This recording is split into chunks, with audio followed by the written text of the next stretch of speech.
Hello, ladies and gentlemen. It is your host with the biggest nose, Jay-Z Courtside, coming at you today on Tuesday, May 5th. Happy Cinco de Mayo to everybody who celebrates. I hope your basketball team won last night. Welcome on in, everybody. So happy to see you. Am I recording? Yes, I am. Welcome back. I hope everyone's having a great start to their Tuesday. Today's podcast is going to be pretty straightforward. I am keeping it a little bit shorter, courtesy of yesterday's long episode. So shout out to y'all if you guys did tune in and watch that one. It was a really good episode. It's a 1 out of 10 right now on YouTube. So clearly you guys are enjoying it as well. I want to say thank you to everybody who tuned in. Thank you to everybody who tunes in every day, because you guys know we do these shows Monday through Friday at 9 a.m. Eastern, and potentially even on the weekends throughout this second round series if it needs it. You know what I'm saying? Like, if we were to have the slate that we did last night on a Friday night, don't bet on a Saturday one. But if there's two good games and they're pivotal games as well, like do or die, then yes, absolutely. Ladies and gentlemen, today's episode is going to be incredibly pretty straightforward. So I do appreciate everybody for tuning in. Look, today we're going to break down the two games that happened last night. I don't really have like crazy news to share. I tried coming up with a B block today, but I think my brain was somewhat shot. I had to record yesterday for my main channel, Jay-Z Uncut. On top of that, I had to figure out the hour and 45-minute podcast that we did. So I hope you guys are okay with the shorter episode today. We're going to be breaking down both games, Wolves and Spurs and Knicks and 76ers. We're going to give you our stud of the night, which is still sponsored by nobody. And I just want to say I appreciate everybody for tuning in. As always, podcast listeners, be sure to leave a 5-star rating and review. TikTokers, YouTubers, guys, be sure to drop some likes, subscribe, all that jazz. And if you guys are watching on the Twitch stream, please do me a favor. Sit back, relax, grab a cup of coffee, an energy drink, and enjoy the show. All right, ladies and gentlemen. And on top of that, I would like to just mention, a lot of you guys seem to be bothered by my glasses reflecting off of my light that I have in front of me. I saw a bunch of you guys talking about it yesterday in the podcast. One of my mods messaged me directly about it this morning. Listen, I'm blind, right? I'm blind. I'm wearing my contacts right now. Sometimes I don't like wearing my contacts at 7 in the morning. My apologies. If I want to wear my glasses, I'll wear my glasses, and I hope you guys don't mind the little shine. It gives it a little anime glare. Why not? Guys, let's get this show started. And, you know, there's only one way we can really pivot to start this show. We got to go ahead and start with the only entertaining game of the last night. And I fell asleep to start the fourth quarter, but I went ahead and watched the fourth quarter back. Ladies and gentlemen, your Minnesota Timberwolves go ahead and steal Game 1 against San Antonio in San Antonio. Final score 104-102. Now, there's a lot to unpack from this game. There's a lot. And this is where the majority of the show is going to be spent, okay? Because I do have a lot of things to talk about. And where else to start than the fourth quarter? Let's start with the fourth quarter. Throughout the game, we were watching a bunch of different matchups trying Victor Wembanyama. Everybody was trying Victor Wembanyama, and Victor Wembanyama went out and got 12 blocks last night. Let's talk about the trending storyline right now, and that's Victor Wembanyama's blocks, okay? Now, I started this podcast, I started this basketball community, I started my gaming community prior to my basketball community because I wanted to stay different from everybody else, okay? For video games, I wanted to be the guy that you could rely on to talk to. I wanted to be the guy that can stand out and read chat while also being a top 1% player in any video game I played. And I accomplished that. I did. When I switched to basketball content, I then said, I want to give people a different experience than what you get from other people.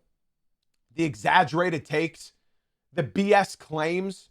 Even with my documentaries, I wanted to give people the knowledge that I have, and even I'm learning new things in the documentaries that I make, and I wanted to spread fun and interesting topics. And the same follows for my podcast. I want people to come in, people who enjoy basketball, and they can enjoy basketball with me. And what I'm seeing on Twitter, what I saw on my Discord server this morning, you guys should be embarrassed. You guys should be embarrassed. That's not why I joined this industry. I hate saying that I did this to enjoy basketball because people then always refer to Kenny Beecham and Pierre and D Mills and Mike and all of them, right? But genuinely, I am somebody that just loves the sport of basketball, and I love the NBA. Yes, it has its faults, but I love the NBA. And what I'm seeing right now on NBA Twitter and NBA TikTok are people coming at Victor Wembanyama and saying that half of his blocks were goaltends and fouls. Almost all of his blocks were goaltends and fouls. Just because of one clip that somebody grabbed and showed 4 blocks that were goaltend/fouls. Yes, 4 of his 12 were goaltends and fouls. So he still finished with 8 blocks in a game. What I don't like is the narrative of people just generalizing everything with absolutes. And that's something that my beautiful fiance taught me. She would ask me, how's your day going? And I'd say, everything is shit. And she'd say, everything is not shit, right? I'm alive. I'm physically well. I'm mentally well. Our dog is doing well, right? Absolutes, generalities, and all of these exaggerated opinions is what makes us miserable. That makes us miserable. You just walk around and just spread all this BS and just exaggerate the truth. How will you ever be happy as a person? And this goes with basketball. This goes with basketball. I saw a tweet this morning of Victor Wembanyama, and the caption was, and he was dressed up in a McDonald's outfit standing behind the counter. Victor Wembanyama, if he wasn't 9 feet tall, and he was a McDonald's employee. From one game that he didn't shoot efficiently, people are calling him a 9 foot tall McDonald's employee. And I hate to get all philosophical on you guys this early in the morning, but guys are allowed to have bad games, just like you're allowed to have a bad day. I have multiple viewers in here that have shit themselves like 3 or 4 times just in 2026. Do I call them shit pants McGee? No. Should they work at a pollution field? Probably not. I have viewers who literally have pissed themselves in the car. Do they pee themselves every day? No. I know you guys are probably wondering, Jay-Z, where's the correlation? There is correlation here. Because when you are that good at something, to give that player an absolute and say, man, all his blocks were fouls. All his blocks were goaltends. Shit happens, man. Whether you shit yourself or Wemby shits the bed and doesn't play well in one basketball game. He had 12 blocks, okay? He really had 8 of them. Whoa! That would have changed the flow of this game. Rudy Gobert would have had an extra 6 free throws last night to miss. It would not have changed the impact. It would not have changed the impact. Was there a goaltend? Sure, give him 2 points. Regardless of all of this, I have started basketball content because I want people who enjoy basketball to be a part of my community. Genuinely. That's all I've ever wanted. So if you guys want to be over dramatic about everything, Twitter's your place. 97.1 Detroit, that radio station, that's your place. Most mainstream media, that's your place. Now, if you want actual, knowledgeable, unbiased, and good commentary about the sport that we all love, this is your place. Let's talk about the game itself. Yeah, Wemby should have had only 8. He should have only had 8 blocks last night. That's fine. He should have. There were a couple of them, 4 of them I counted, that were either fouls or goaltends. But when we talk about this, when we are having this discussion, let's think about all of the greats. Hell, we don't even need to go that far back. Let's look at right now. Shai Gilgeous-Alexander has a very trustworthy whistle, so he gets free throws. Lou Dort is allowed to play football while anybody else touches them and they get free throws. Yes, when you have the reputation of something, you tend to get the benefit of the doubt from referees and in life. If you do your work, you guys that are listening to me in the office right now that are sitting in a cubicle, if you do your work well and diligently, and then one day you hiccup and don't do it well, your boss isn't going to fire you for it. Your boss will be like, dude, what the fuck? Why didn't you do this? Why didn't you do it? And they wouldn't really care. They'll just be sort of like surprised that you didn't do it. And when Victor Wembanyama is averaging like 3 blocks or 4 blocks a game, then they tend to give him a little bit of a benefit of the doubt. Let's look all the way back to Michael Jordan. All his steals that he got. Go back and watch Michael Jordan defensive tapes, bro. Most of them are fouls, especially in today's standard. Look at all of the great players of this sport, and you tell me something that they didn't benefit from because of the officials and the reputation. Go look. The Michael Jordan push-off. There's a reason Jaylen Brown and Karl Anthony Towns get called for so many offensive fouls. They have the reputation of offensive fouls. Bro, I swear on everything, watching Karl Anthony Towns, most of the time, he barely even does that hook. He barely does, but he gets called for it because he has the reputation for it. Jaylen Brown gets called for the stiff arm. He doesn't do it every time, but now that he's got the reputation of it, they call him for it. Now, those are bad reputations. Wemby has a good reputation, and his reputation is blocking. So when you talk about this game, and you see Victor Wembanyama go for block after block over block over block, you start to get accustomed to that. And what I think the Spurs did excellently last night is they lost and they didn't have a good game. And they only lost by 2. Now, my issue with this game starts with the man in the middle, and that's Victor Wembanyama. He did not have a good game. Offensively, he didn't have a good game. I believe he shot 0 for 8 from 3. I'm going to have to look at the box score. 0 for 8 from 3. And he was 5 for 17 from the field. In fact, near the end of the game, he missed a couple wide open shots. And he was not feeling it. And I can tell you why. It's not because Victor Wembanyama should be working at McDonald's like Twitter's trying to tell you. He's tired. I know he just had damn near a week off. He's tired. And I told y'all that pre-playoffs. I said Wemby can't play 40 minutes right now. He's not ready for it. And lo and behold, he looks gassed. He looks gassed. He can't run up and down the court. He can't keep his energy going at 100%. He's tired. He's settling for threes. And I called it. I called it. I said they would be mixing the matchup between Julius Randle and Rudy Gobert. And Julius Randle played phenomenally. I said before the series started that Julius Randle is literally the exact perfect build that can defend Victor Wembanyama. Now, I'm not saying that he's going to lock Wemby up. I'm not even saying that Julius Randle held him to 5 for 17 shooting. I'm not saying all that. But what I am saying is that if there is a build that can stop Wemby right now, it's the Isaiah Stewarts of the world. It's the Julius Randles of the world. It's the big, burly, stocky power forward that won't move when Wemby's over him. Can Wemby dunk over him? Sure. Can Wemby shoot over him? Yeah, absolutely. He's not the reason why Wemby shot horribly. Wemby was just tired, and every single shot that he was taking was short. You guys watch this game. If you watch, you know what I'm talking about. Every single shot was short. And on top of all of this, it has to be mentioned. Because how stupid am I?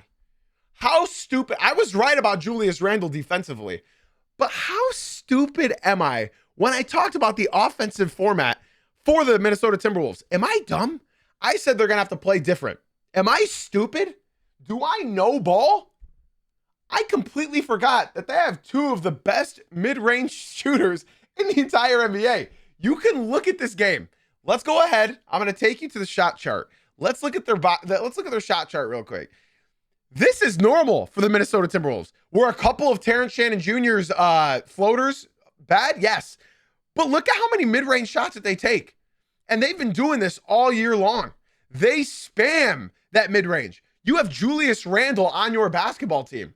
That is the perfect recipe on offense and defense when playing Victor Wembanyama.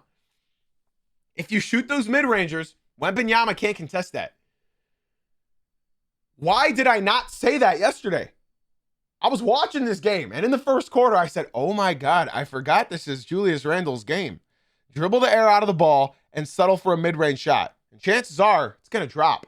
And last night, it really wasn't dropping, but he hit just enough for the Timberwolves to ink out this game. Now, when I say they stole this game, it's because they genuinely stole it. They almost gave it away at the end. On top of that, they won a game in San Antonio. That's all they needed. And to be fair, in my defense, when I said Spurs were winning last night on that 13.5 money line, I said they didn't have Anthony Edwards because that's what Shams told us about Anthony Edwards just 2 days ago. 2 days ago, I went off my information from 1 day later. They said that Anthony Edwards will not be playing in game 1 and 2. Yesterday, when I was driving home from the gym, I get a notification from Shams, check my watch, Anthony Edwards is available today. And I said, oh boy, I wish I knew that earlier this morning. Thank you for waiting until 3 hours before the game starts. Appreciate that. The Minnesota Timberwolves are the perfect team to beat so many teams out west. They beat the Nuggets. They embarrassed the Nuggets. They could have embarrassed the Lakers. They could have embarrassed the Rockets. This team is built perfectly to beat every single team in the Western Conference, except one. And I think you all know who I'm talking about. When we're discussing this game, I think the biggest point that needs to be said is about Finch. Finch, the head coach of the Minnesota Timberwolves.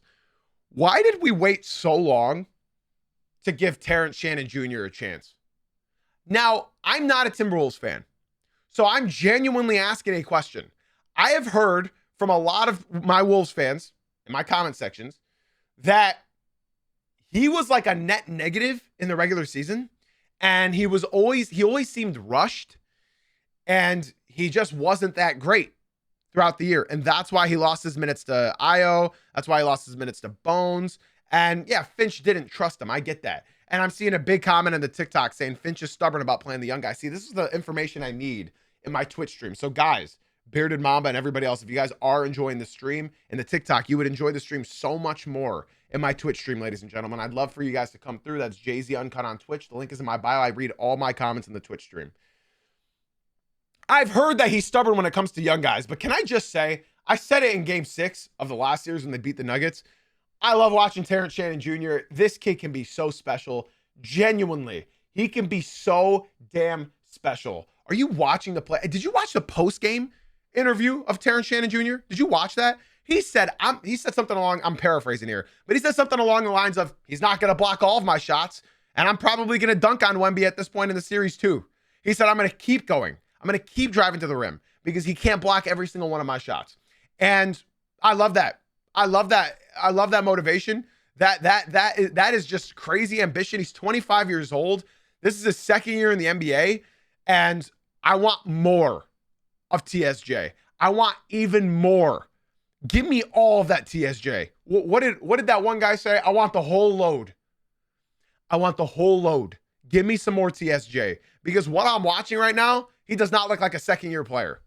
He doesn't. And I knew immediately that Bones Highland wasn't going to play much in this game. He only ended up playing 12 minutes. And TSJ deserved every single minute that he got more. He did. And he proved himself in the Nuggets series. In his very first start in game 6. What did he score? 20 points, I think? 20 points? I think he scored 20 in game 6. Regardless of all of this, ladies and gentlemen, regardless of all of this, remember, guys, if you do come to the Twitch stream, be sure to drop a follow as well so I can give you a shout out. Thank you to everybody that's leaving the TikTok and coming through to the Twitch stream. I really do appreciate everybody. This is a much better viewing experience over here in the Twitch. And if you don't like ads, don't worry. If you just watch for 3 Twitch streams in a row, I will personally gift you a $6 subscription. I appreciate everybody who's swinging on over to the Twitch. Be sure to join the Discord as well. Okay. Where do I even, I don't even know where to begin right now. The Wolves didn't play a great game. They just got enough contribution from guys across the board. Julius Randle was 8 for 20. 8 for 20. Bro, how many free throws do the Wolves have this game? At one point, they only had 2 free throws, I believe, in the entire first half. Julius Randle had 21 points, 10 rebounds, 5 of them offensive, 8 for 20 from the field. Jaden McDaniels was still hitting that mid-range pull-up, 7 for 14, 16 points, 5 rebounds. Rudy Gobert was good. He can't score on Wemby at all.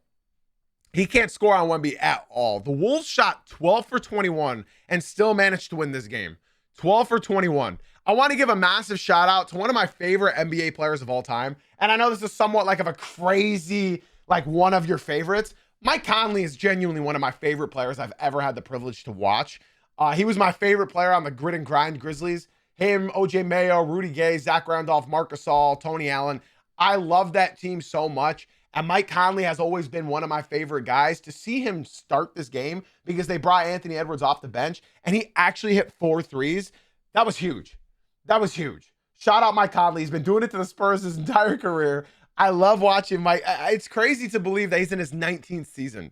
I think 19th, right? I think it's 19th. 19th season. That's unbelievable. He's 38 years old. He was born in 1987, bro. And you wouldn't have thought that watching that game last night. We got to talk about Ant-Man.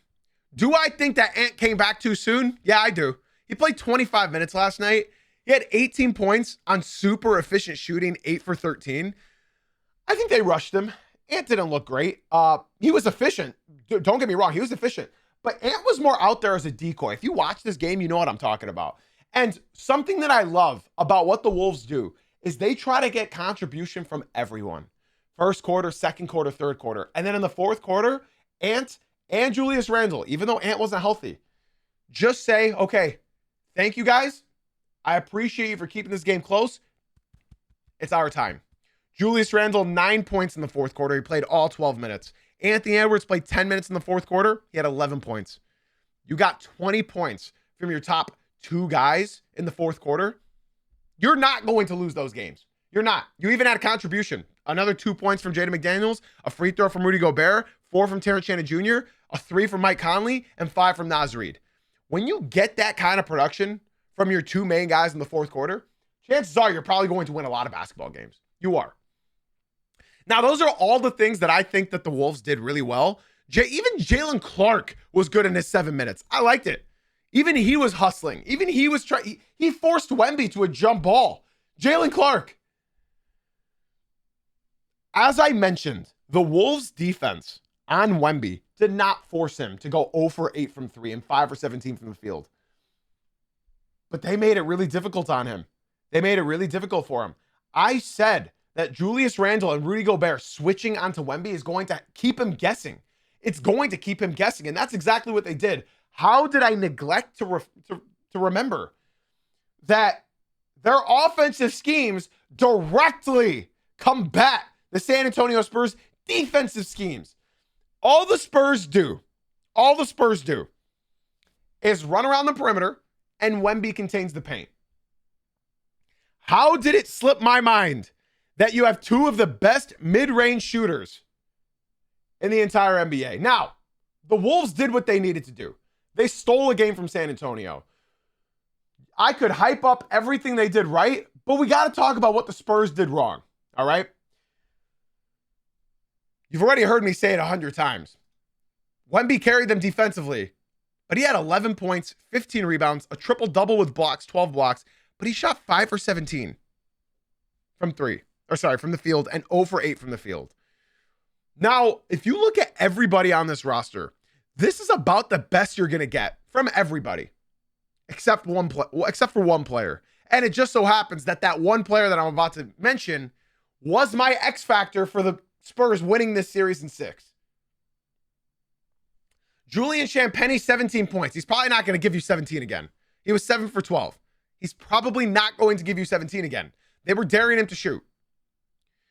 Devin Vassell, 14 points. That's about what you're going to get. 5 for 11. That's about what you're going to get from Devin Vassell. I'm going to skip over this one name. Stephon Castle, 17 points. That's the best you're going to get from Stephon Castle. That's the best. I do not believe maybe he's got a 20 piece in him in this series, but that is about the best you're going to get from him. 4 for 8 from shooting. Keldon Johnson, 11 points, 5 for 10. That's about what you're going to get. He didn't start that well, but he hit it. I think he hit like 5 of his last 7 shots. Harrison Barnes, 2 for 2. That's what you're going to get. Luke Cornett, 2 points. You'll probably get 4. Dylan Harper off the bench had 18 points, 4 rebounds, 4 assists, 7 for 13 from the field. He even hit a 3. Dylan Harper, I'm ready to say next season you should start, because the X factor that I had for the Spurs to win this series in 6 decided to... It's pissing me off so much. It's pissing me off so much, bro. It's pissing me off so much to even talk about it. De'Aaron Fox. De'Aaron Fox. De'Aaron Fox. Funny enough, I am Eskimo brothers with De'Aaron Fox. Anywho, that's off topic. 10 points, 6 assists, 3 rebounds, 5 for 14 from the field. That's a story for another day, ladies and gentlemen. De'Aaron Fox was non-existent in the first half. Non-existent. He had one good game in the first round. One good game in the first round. And now, how do you start this series off? With a stinker. With an absolute stinker.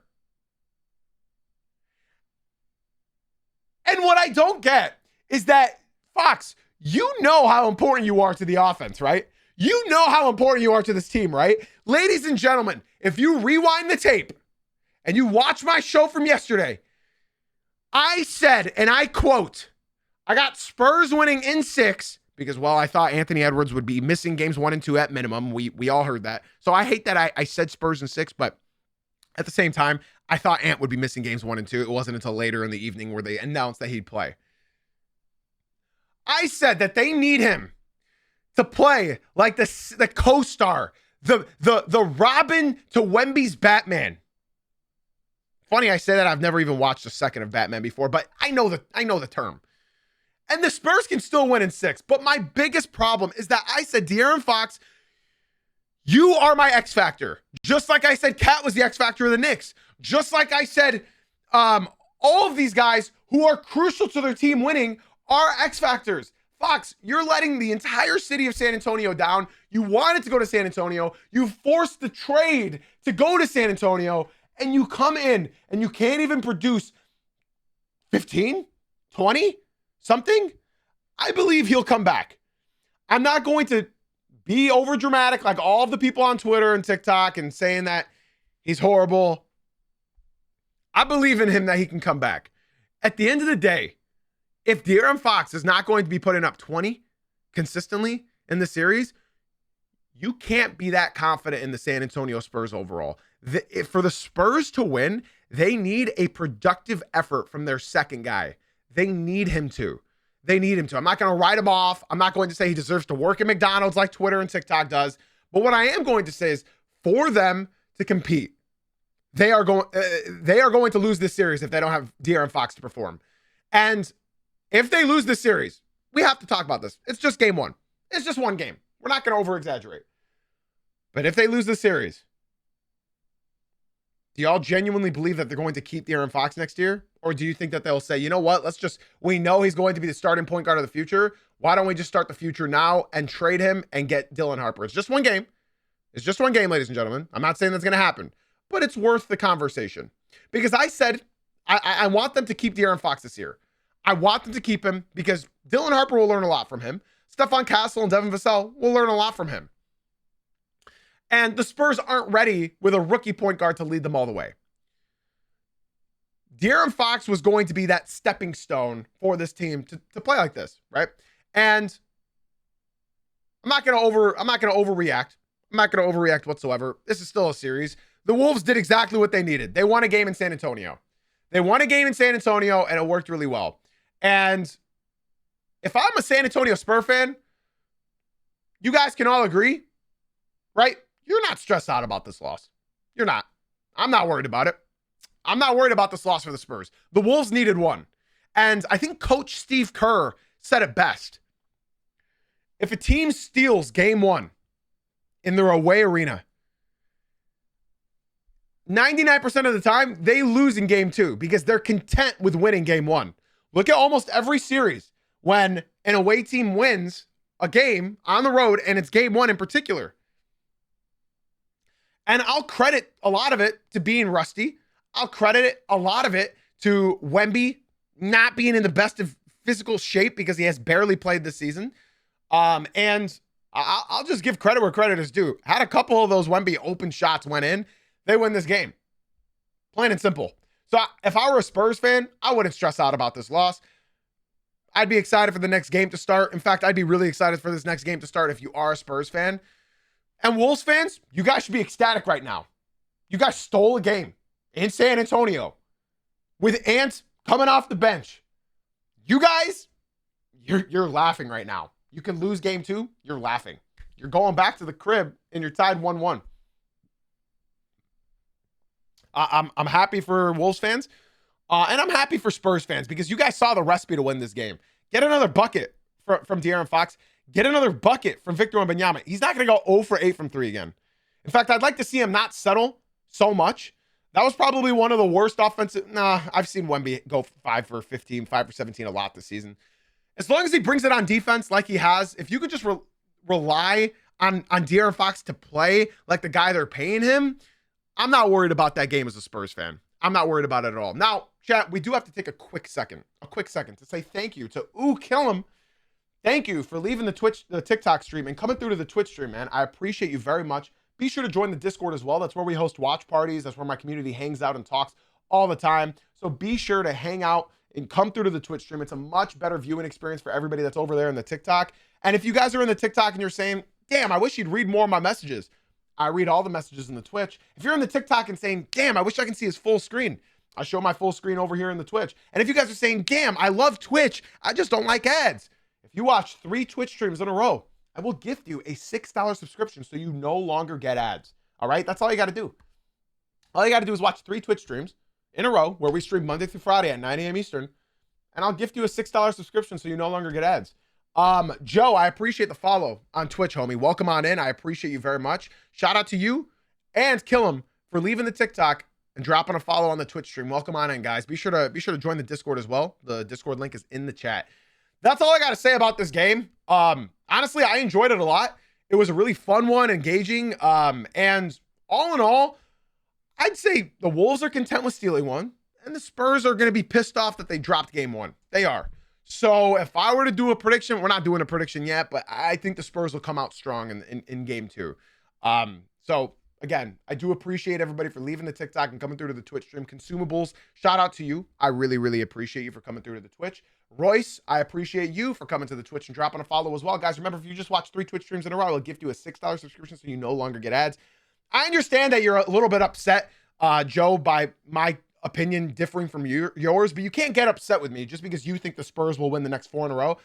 I can't tell the future. I said all the excuses that I saw on Twitter from Spurs fans. Don't worry. I said they're rusty. I said Wemby's not in shape. I got it all covered, my boy. I got it all covered. Don't you stress out. I still have the Spurs winning in the series. Okay. I'm not, like I said Spurs fans shouldn't worry. So please don't get upset with me for my takes because we're all human beings. We all can have differing takes. All this show is about is to give you guys fun and engaging and non-biased commentary about everything that's going on around in the NBA. Okay. The Discord link is right there in the Twitch chat, Royce. I appreciate you for joining the Twitch stream. Much love. And guys, remember, if you disagree, talk with me. That's what the show's about. That's what the show's about. If you disagree, talk with me. I'm not going to get mad at your opinion, and you shouldn't get mad at mine. I said it's one game, and we got to talk about all the hypotheticals after this one game because that's all we have to work on.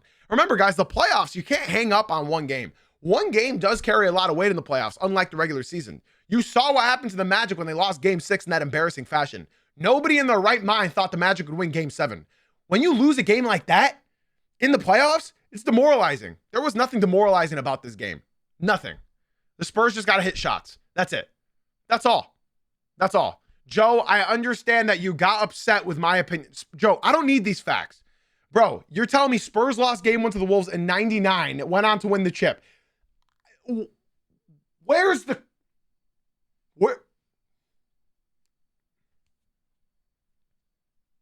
You got to take, it sounds like you are stressed out about this game. You are acting as if I said, that's it, the Spurs lose. Nobody said that. Nobody said that, Joe. If you're going to be a part of my show, then please listen to the show with your ears open. I have some really, really, really educated Spurs fans in here, and you're making Spurs fans look bad. Sensei, I appreciate you very much for leaving the TikTok and coming through to the Twitch stream. I appreciate you very, very much. Shout out to Sensei, shout out to Royce, shout out to Consumables, and shout out to Kill Him for leaving the TikTok and coming through to the Twitch stream. I appreciate you guys. And remember, join the Discord as well. Join the Discord as well. Okay.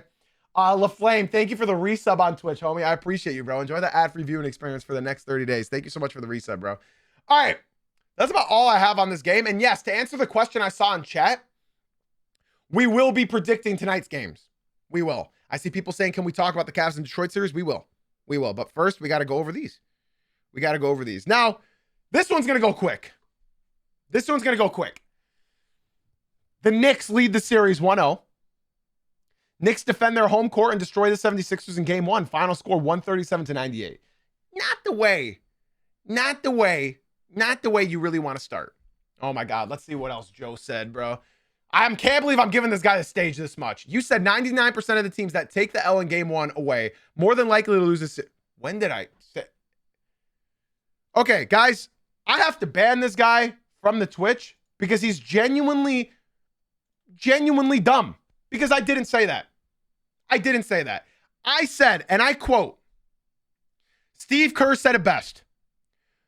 When an away team goes on the road and wins game one, they're content with winning that game. And the home team smacks that team in game two. Even the TikTok is agreeing with me. Even the TikTok said you did not say that. Thank you, TikTok.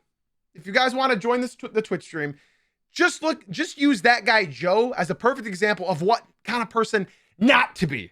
He came in here. He was angry that I was saying completely unbiased takes. Yes, Joe, we banned you. We banned you, Joe. And in fact, Joe, not only is your basketball knowledge and hearing lessons bad, but you are the perfect stature to be a San Antonio Spurs fan. So you are also blocked in the TikTok. Ladies and gentlemen, don't be like Joe. Don't be like Joe. You know he was getting up from the couch and struggling. All right? Ladies and gentlemen, don't be like Joe. Don't be like this guy. And if you guys do enjoy these shows, we do them Monday through Friday at 9 a.m. Eastern. Nobody does it like us. We do live interactive shows where we talk hoops and we don't let emotions take control of us. All right? So if you guys are in the TikTok and you guys are enjoying the stream, come on to the Twitch. You would enjoy it so much more over here. You would enjoy it so much more. Don't be like Joe. Don't be like Joe. Them churros in San Antonio are good, bro. Them churros are good. And you know what? I love my Spurs fans that I have in my Twitch chat. I love my Spurs fans that I have. All my fans of all of their teams in the Twitch are rational. They're good people. Not saying the TikTok isn't. But at least the Twitch chat, they stand out, right? Oh, I know not all Spurs fans are like that. I know. Let's move on to the next game, guys. I can't believe I got that off topic. I apologize, podcast listeners. Joe was on some bullshit, bro. Joe was on some bullshit. The Knicks win by 38 in game one. And it'd be funny if I said this series is over. Philadelphia 76ers got smacked this game. They also lost by 32 in game one against the Boston Celtics. And they ended up taking the series and coming back from a 3-1 deficit in game seven. Now, I don't think this game is going to correlate to the entire series at all. I don't think it is. I don't think it's going to be just pure domination all series long. I don't think so. That was a great win from the Knicks. That was a real dominant win from the Knicks. I also said that last night, or in the Discord, I said that last night. The Celtics didn't have Embiid, the Sixers didn't have Embiid in that game one, and they lost by 32. They had Embiid in this one. And I went ahead and took the privilege of counting how many times Joel Embiid was on the floor in the first half. And none of my Sixers fans are in the Twitch chat right now. So I'm going to just, say what I normally say. How can you... Oh, God. I have voiced my opinion of Joel Embiid too many times. So I'm not going to do it again today. I'm not. But what I will say is, I read the memoir from Joel Embiid this past summer. I read it, and it was a tearjerker. All Joel Embiid wants to do is play basketball, and his body wouldn't let him. It was a tearjerker. He hears everybody saying, just retire. You can't play anymore. It was a tearjerker. But I can only give so much sympathy for a guy who's actively making a joke of my favorite sport. Dude, get up. It's getting old. Just get up. Get up. You were on the floor 6 times in the first half. 6. You're on the floor 6 times in the first half. Sixers fans, don't get angry with me. Bro, just get up. I can't keep. I'm rooting for you, bro. I'm trying to root for you. But you are making it so difficult to root for you. And I know I was right. I appreciate the comment, steamy chest dumps. I appreciate it. Cat was incredible last night. And he is the X factor for the New York Knicks. He is. I just can't support that kind of basketball. I can't. Like, dude, you are throwing yourself on the floor over and over and over again. I don't know what, like, I don't get it. I don't get why Shai Gilgeous-Alexander gets the flack that he gets when this guy exists. I think people just forgot how egregious Joel Embiid plays basketball. And K/, I'm happy you, so K/ just came in and said, that was a great read. I went and read it when you mentioned it. Guys, I highly recommend reading the memoir from Joel Embiid last summer. I highly recommend it. You will see why I'm rooting for him to just play basketball. But buddy, you're not playing basketball right now. You're not. You're not playing basketball. Because what I watched 6 times in the first half is you actively throwing yourself to the floor. Now, if you want to talk purely gameplay, I said it in my podcast yesterday. I do not want to watch Joel Embiid dribble the air out of the basketball for 20 seconds out of the shot clock every time down the play. I don't want to watch that. I don't think Maxey hit his first shot until the second quarter. This is Maxey's team. Joel, you said in the middle of the season, this was Maxey's team. You said this was Maxey's team. And I said in my series preview, I said Tyrese Maxey and Jalen Brunson should cancel each other out. I said they should cancel each other out this series, and it's going to come down to Joel Anthony and Karl-Anthony Towns. That's what I said. Because that's what makes sense.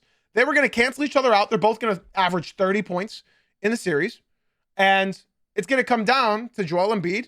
And did I say Joel Anthony? Did I say Joel Anthony? I don't know what I said. It was going to come down to Joel Embiid and Karl-Anthony Towns.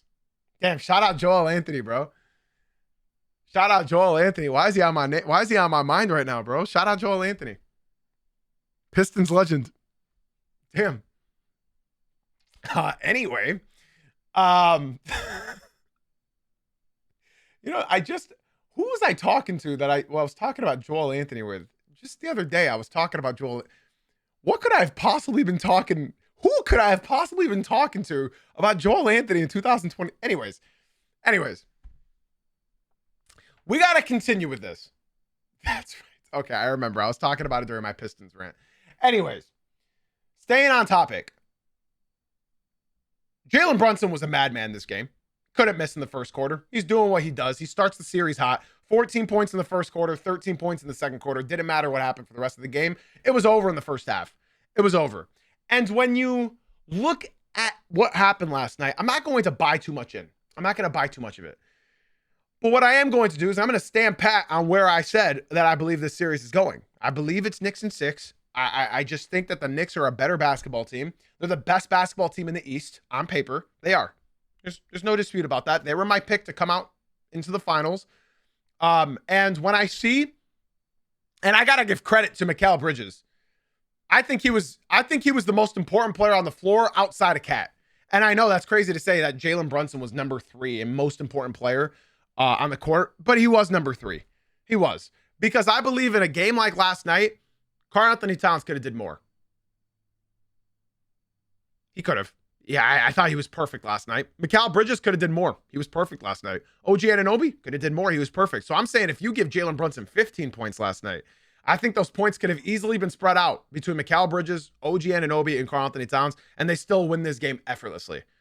I thought Homecourt did a pretty good job coming into the game. He got 5 points and 9 rebounds, 3 of them offensive. He was a plus 22 on the court. I mean, this was the most perfect Knicks game. If you only watch this game, you would think that the Knicks are undisputed the best team in the NBA. Now, I see somebody said, why do dudes always discredit Detroit? Buddy, look at my background. Look, like, I have 2 autographed Cade Cunningham jerseys behind me and a Jalen Duren jersey that I just had to put back up after Game 7. The Knicks are the best team in the East on paper. That's not what are you telling me that Tobias Harris as a number 2 option is better than Karl Anthony Towns, and Mikal Bridges is not better than Jalen Duren as far as being a 3rd option in a playoff series, or OG Anunoby is better than Duncan Robinson? Are we serious? Come on. The best team on paper in the East is the New York Knicks, and they were my team to come out of the East. Okay. People discredit the Pistons because they haven't done anything yet. They barely scraped out of a 1st-round series against the Orlando Magic, as dominant as they looked in the last 3 games. And I think the last 3 games are very important to talk about when you talk about the Pistons, when you talk about the Knicks, because in the last 3 Knicks games, they've won by 25 plus points in all of them.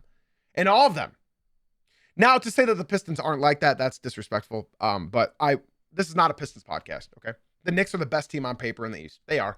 They were my pick. Coming out of East, they were my pick. Now, just to stay on topic, because I'm getting off topic. That's why you guys got to talk about the topic that we're on, so I don't get off topic. This was a perfect game all around for the New York Knicks. They didn't need anything more from anybody else. This was a perfect game. That you could have took 20 points off of Jalen Brunson's and just spread it across the rest of the team, and they still win just as more dominant. Now, for the 76ers, I would be worried about a couple guys. Quentin Grimes, he's so hot or cold. 1 for 4 last night, 5 points. Trenton Watford, 14. He wouldn't play that much normally, but he was 1 for 4 as well. And Andre Drummond, he just looked lost last night. He looked overweight, out of shape, and old. And yeah, Tyrese Maxey, that's not going to cut it, bro. Believe it or not, I thought the best player on the Sixers was Paul George. He couldn't miss in the first quarter. He was hitting pull-up threes. He was the best player offensively and defensively. But VJ Edgecombe was also really good in the first quarter and then just fell off completely. My opinion on the Philadelphia 76ers is that they just look tired, I think. They look tired. I think they'll come out better in game 2. They look tired. Their game 7 was Saturday. The Knicks have had like 5 days of rest, I think. They look tired. I'm not going to put too much stock into this game. My prediction still stays the same. I still think it's Knicks in 6. I thought this was a great dominant game from the Knicks. And yeah, I think the biggest issue with the New York Knicks, it's so funny because it's not even what they do on the basketball court. It's a mental thing. It's a mental thing when you talk about the New York Knicks. They're just so inconsistent. They're so inconsistent. Can you guys do this again? I'm not asking, can you win by 38 points again? I'm asking, can you guys get consistent effort from everybody all across the board? Because last night, they looked incredible. Offensively, defensively, they look great. And when you hold the 76ers to shoot 41% and 36% from 3 from a team that takes that many threes, especially the Knicks, bro, they had so many shots just roll in, bounce in. They hit 19 threes last night. The Knicks won't hit 19 threes again. I don't think they would. They won't hit 19 threes in another game in this series. They won't. That was their hot game. And as long as Brunson's there, you always got a chance. You didn't need 19 threes last night, and you won't need 19 threes every other night. But this is a great game, man. That's a great game. They had 5 days of rest, and they looked it. And they could have come out. It's so funny, ladies and gentlemen. It's so funny because the Spurs just had 6 days of rest. And Spurs fans are coming in and screaming at me, we were rusty. We had too much rest. But the Knicks had 5 games of rest. And had they lost this game, you would have said, they had too much rest. Philly had the momentum from game 7 because they just played 2 days ago. So we can use all of these excuses. But at the end of the day, bro, one team came out confidently and the other team came out looking tired. My game plan for game 2 stays the same. I do not want to watch Maxey be the third fiddle on this Philadelphia 76ers team. I don't want to watch that. I don't want to watch Joel Embiid hold the ball for 20 seconds. I don't want to watch that. I want to watch Maxey play like Maxey. And I don't think you're going to be able to play Andre Drummond in this series. He can't keep up with Mitchell Robinson or Cat. He can't keep up with them. He can't even keep up with Ariel Huckporty. He can't. You have to play Bona. So I know he's bad, but you have to play him. You can't play Andre Drummond against them. You could even play prime Andre Drummond against these guys. Well, okay, fine. You could. He'll get a bunch of rebounds, but his defense is abysmal. I'll finish this topic off of great win for the Knicks. And if I got to watch another first quarter of Embiid on the high elbow for 9 out of the 12 minutes of the quarter, I'm not interested. You guys stand no chance. You guys stand no chance. Run the pick and roll with Kelly Oubre. Run the pick and roll with Kelly Oubre. Run the pick and roll with Joel Embiid. Maxey, this is your team. Let's pretend that it is for a second, okay? Let's pretend that it is. I don't want to watch this. I don't want to watch Joel Embiid just hold the ball for 20 out of the 24 seconds. And that's all I have to say on that topic. Now, guys, we got to talk about my predictions for tonight, all right? Let's go ahead and look at the lines. Pistons versus the Cleveland Cavaliers in Detroit. The Pistons are favored to win by 3.5 points. 3.5 points. And what do you mean, why you never watched the highlights with us? The highlights of what? I can't show any highlights from Peacock or Prime on stream the next morning because I get copyright. I can only show ESPN the next morning, or like FanDuel. You can't show Peacock or what's it called? Or Prime the very next morning. You get copyright. And I don't watch highlights for anybody unless it's unless it's ESPN. Yeah, Pistons are favored by 3.5 in Detroit. Now, I'm ready to go into a full prepped pregame for this game. Nobody knows my team like I know my team. And I guess I'll just tell you guys the two biggest points for both these teams, okay? I watched Paolo Banchero and Franz Wagner attack Duncan Robinson throughout the entire series. That's what I watched. And the Cavs are going to do the same thing. They're going to attack Duncan Robinson, except now they have Mitchell Robinson, Donovan Mitchell, and James Harden to do it. The negative for the Pistons is that when Paolo Banchero would when Paolo Banchero would get Duncan Robinson on him, Paolo, and if you guys watch that series at all, Paolo wasn't going head down and driving to the rim. Paolo's a guy that likes to slow the ball down. He likes to slow the game down. So when he would get Duncan Robinson on him, he would go with his back to the basket for some stupid reason, as if he's not 6'11", 270. And then Asar Thompson or Tobias Harris would come and they do a late double team and force the steal. And that was working. The unfortunate part for that is that James Harden and Donovan Mitchell don't need to do what Paolo Banchero did. All they have to do is when they get Duncan on him, they'll just go downhill and score on Duncan. James Harden's got that patented floater. Businessman, aren't you a Lakers fan, Brody? I think you're a Lakers fan. Have fun in the next 4 games. When you look at the spider rip through and you look at James Harden and Donovan Mitchell and how quick they go downhill, it's an issue. It's an issue. And for the Pistons on the other side, they have 2 guys to attack. And that's great. The Magic matched up positionally extremely well. The best that any team can match up against them in the East. The Magic matched up perfectly against the Pistons. Every single position, they matched up beautifully. And that's why the Pistons struggled for the first 4 games. The Pistons, however, can attack 2 guys now. They haven't had guys to attack. They were attacking Jalen Suggs, who I was told is a prolific perimeter defender. Not when Cade is there. He couldn't guard Cade.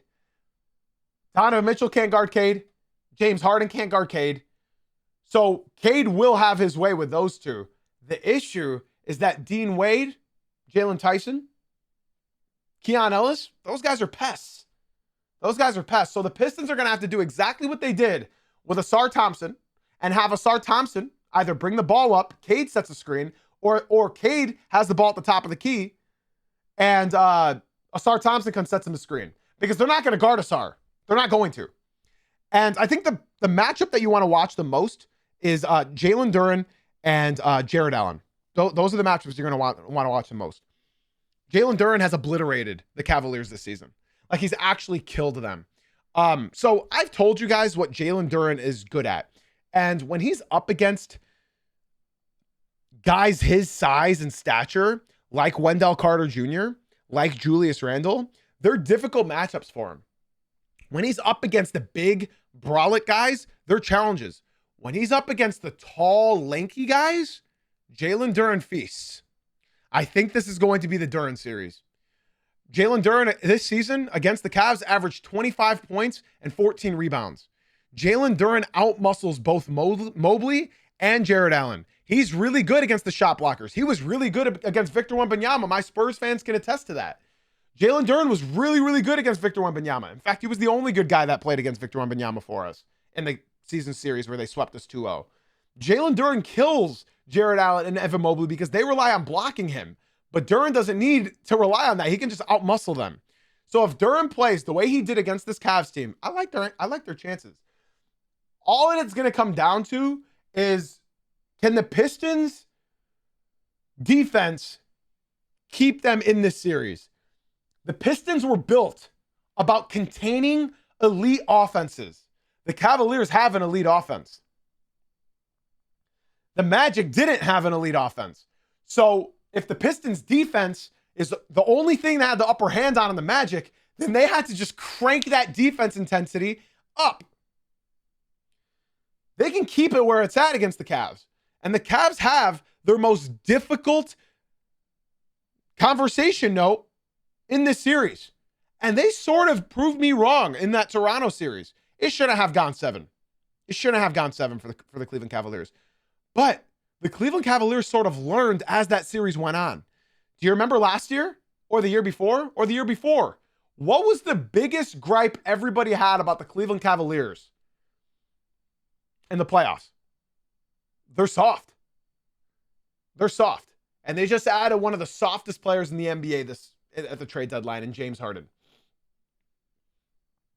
If the Pistons can play even better defense than the Raptors, and that's, with the sample size of 82 games, the Pistons were a much better defending team than the Toronto Raptors, then they should have their way this series. My issue is that the Pistons need scoring. And Tobias Harris isn't going to score much this series. In fact, I will go on a limb and say I will be surprised if Tobias Harris scratches 25 points this series in a game. I will be incredibly surprised if he can manage to get 25 points in one game in this series. He did that, I think, in 3 out of 3 games, maybe even 4 games against the Orlando Magic. Tobias Harris thrives against smaller defenders. He thrives against smaller defenders. He's going to have Evan Mobley on him this series. But hopefully the Pistons can do what they did against the regular season and try to get the switch on Jalen Tyson for Tobias Harris. Hopefully. All it's going to come down to is, can the Pistons offense keep up with the Cavaliers offense? You don't need to score 120 a game. You just got to make sure the Cavaliers don't score 120 a game. That's all. That's all. You should see some Stu and Duren lineups. You should see Stu and Duren play this together this series. You should also see Keon Ellis play more for the Cavs. He's a really good pest, and you need pests for Cade Cunningham. And hell, I'll go as far as to say Ron Holland's going to get some burn tonight. Ron Holland has not played meaningful minutes. He played in garbage time at Game 7 since Game 1. He hasn't played since Game 1 of the Orlando Magic series. I'll go on a limb and say Ron Holland's going to play tonight. If you guys want to know why, it's because the Pistons win games when they win the possession battle. If the Pistons turn the ball over 5+ more than the other team, they're going to lose the game. If the Pistons get out-rebounded, they're going to lose the game. The Pistons don't need to score 120 points to win. They just need to make sure that their defense stays pat, they're active on the glass, and they're not giving the ball to the Cleveland Cavaliers with turnovers. The Pistons have Cade Cunningham, who turns the ball over quite a bit because he's the only ball handler. The Cavaliers have James Harden, who turns the ball over. He's had an 8 turnover game. He's had a 7 turnover game in the first round series. If the Pistons can somehow win the possession battle, they should win tonight. And that goes without saying. As long as they can play Ron Holland, I think he can play a very meaningful role in this series. All it comes down to for the Pistons is don't get in foul trouble. Don't go in foul trouble. Don't. I think I got the Pistons winning tonight. I think they're riding high right now. I think they get the win tonight. And I think they really need this win. I don't think you want to start another series 0-1. We saw what just happened. You don't want to start another 0-1 series. Yeah, that's all it's going to come down to. Can the Pistons win the possession battle? Can they not turn the ball over more than the Cavaliers? And if you do, maybe it's just one or two. And this is a tough matchup for both teams, man. This is a tough matchup for both teams. You got Asar Thompson for Donovan Mitchell, and he can switch to James Harden. And you got a lot of guys for Cade. It's going to be a fun series, and I'm really excited. I'm anxious, but I'm really excited to watch. I'm really excited to watch. I think I got the Pistons winning tonight. I think. We'll see. Also, Asar's got to stay out of foul trouble. Asar's got to stay out of foul trouble. He has to. If they want any chance at winning, he's got to stay out of foul trouble. And, you know, while we're on the topic of this game, I would like to say JB Bickerstaff was just extended as the head coach for the Pistons. And all I have to say, I said this jokingly, but JB Bickerstaff got this extension simply by not playing Karis LeVert in Game 7. Every single Piston played that game in a blowout, except for one name, Karis LeVert. Kevin Huerter doesn't count because Kevin Huerter was hurt. He wasn't suited. Everybody that was suited up for this game played, except for Karis LeVert. So, inshallah, he doesn't play Karis LeVert again. I've told you guys, Danis Jenkins and Karis LeVert on the court is a disaster waiting to happen. It's happened all year long. Play Danis Jenkins as the backup. Don't let Karis LeVert touch the court. Don't let him touch the court. The Pistons are really going to have to limit three-point shooting as well. They're going to really have to limit it. Now, Lakers versus Thunder.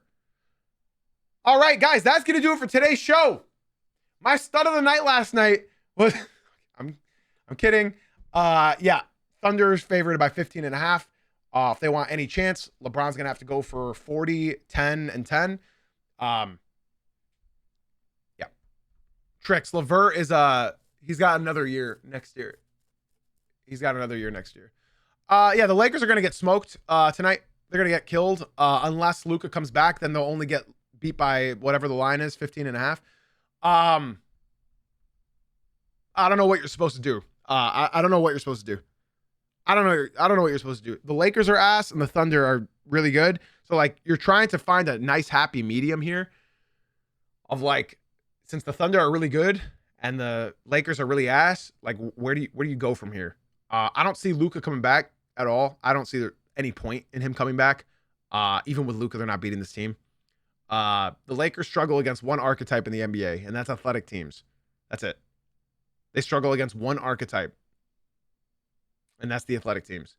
TikTok, I'm going to go ahead and end your stream. If you guys want to see the ending of the show, be sure to come through to the Twitch stream. That's Jay-Z Uncut on Twitch. There's 85 left of you guys over there. It was a great stream, but we're continuing over here on the Twitch stream, all right? That's Jay-Z Uncut on Twitch. If you want to get active and talk with my community, hang out with me, hang out with the rest of my community, even join our watch parties, be sure to join the Twitch stream. That's Jay-Z Uncut on Twitch. The link is in my bio. We do this Monday through Friday at 9 a.m. Eastern. So if you want more of the show, be sure to come through to the Twitch. That's Jay-Z Uncut on Twitch. Link in my bio, everybody. Okay, so continuing with this.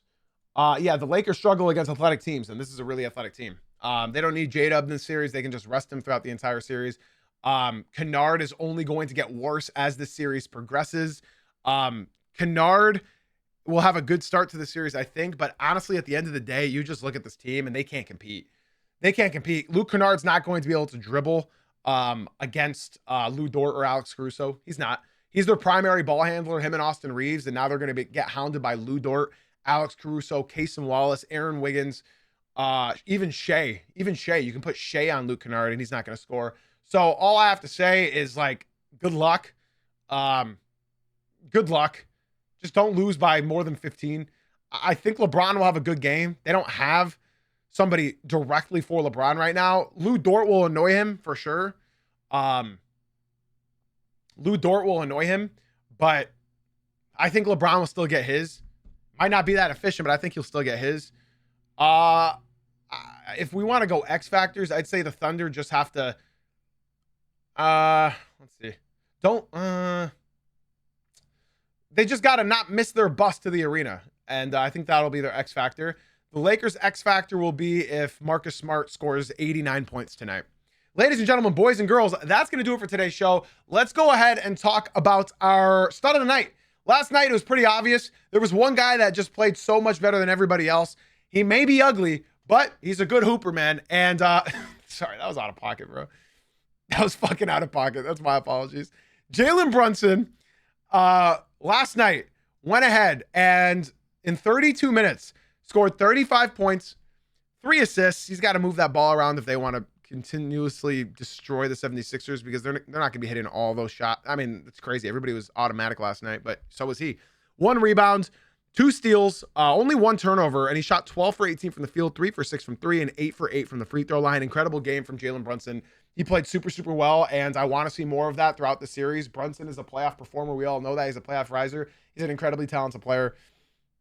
And I look forward to watching the remaining of the series. I think it's going to be fun. I think it's going to be competitive. I really do. Ladies and gentlemen, boys and girls, I said this was going to be a shorter episode, and we somehow managed to ink out over an hour from 2 games. Basically 1, because the Knicks and 76ers one was, I don't know what's wrong with me, bro. I'm just a yapper. What can I say? I appreciate everybody for tuning in. Twitch chat, be sure to stick around. Podcast listeners, I love y'all too. Be sure to drop a like, 5-star ratings and review. Follow, subscribe, all that jazz. Ladies and gentlemen, boys and girls, that's going to do it for today. We'll be back tomorrow morning at 9 a.m. Eastern. But remember, the Twitch streams start at 8:30 a.m. Eastern, and we just chat, we just hang out, we talk about dumb shit 30 minutes before the podcast actually begins. Be sure to join the Discord. That's !Discord in the Twitch chat. That's where we host watch parties. That's where we talk together as a community. That's where we get closer together as a community. And that's where Das Gas and Two-Handed Kicks act like dumbasses. Ladies and gentlemen, boys and girls, I appreciate y'all so very much for hanging out and watching. Thank you for being here. Thank you for being you. And ladies and gentlemen, boys and girls, thank you guys for watching / listening. And I'll see you guys tomorrow morning at 9 a.m. Eastern. Love y'all.